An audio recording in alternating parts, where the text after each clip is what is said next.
The end came not with silence, but with thunder. Black Sabbath, the architects of heavy metal. The sound that shook the very foundations of modern rock. The legends who emerged from the smoke and steel of Birmingham to rewrite the rules of music itself. And on Saturday night, at Villa Park in their hometown, they closed the final chapter.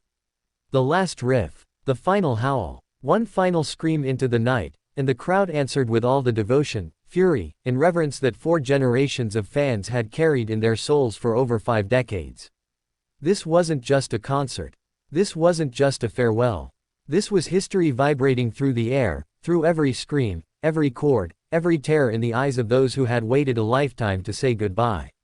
They opened with fire. They closed with fury. And somewhere in between, Black Sabbath gave everything they had left to the people who gave them everything from the beginning. And at the heart of it all, was Ozzy.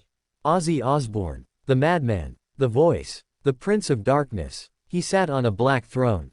Not because he wanted to, but because Parkinson's disease has tested him, tormented him, threatened to rob him of what he loves most.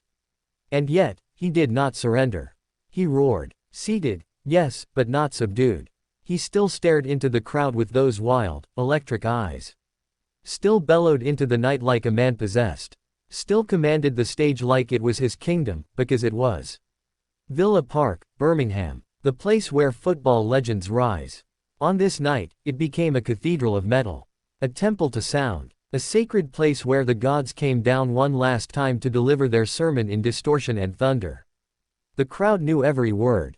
Every note. Every pulse. When the opening riff of Iron Man rang out, it wasn't just music. It was memory. It was myth. It was a global language spoken by everyone in the arena.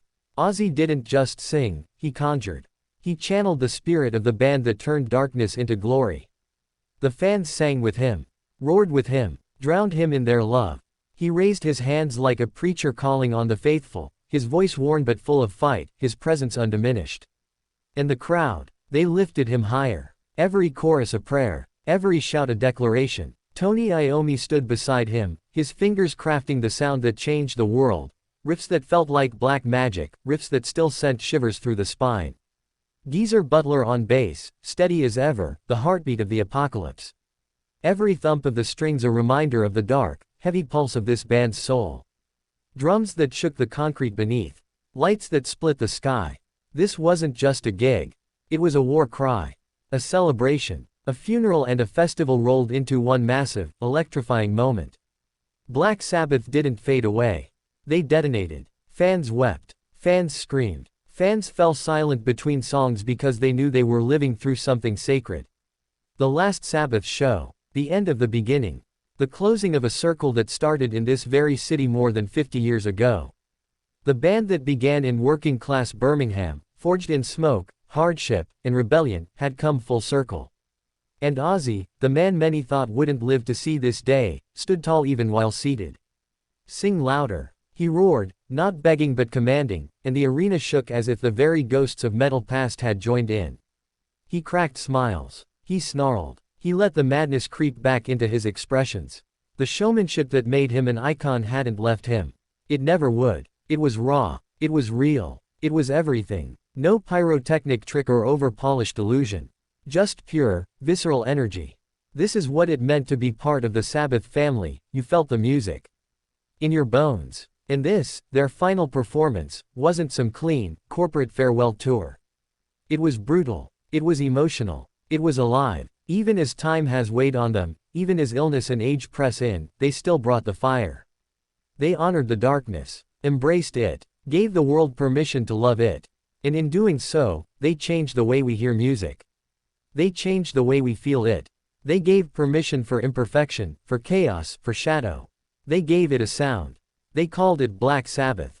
And now, as the last chord fades, as the last shout echoes across Birmingham, the world says thank you. Thank you for the riffs.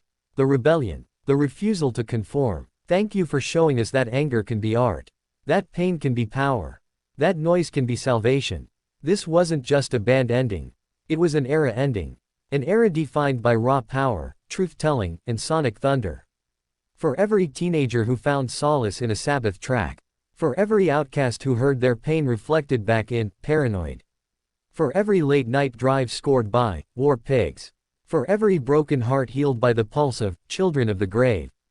This was for you. And for Ozzy, Tony, Geezer, this was their final bow to the world that made them gods. The stage lights dimmed. The crowd roared one last time. And somewhere in that roar was gratitude. Grief. Glory. Black Sabbath went out exactly how they came in, loud, unapologetic,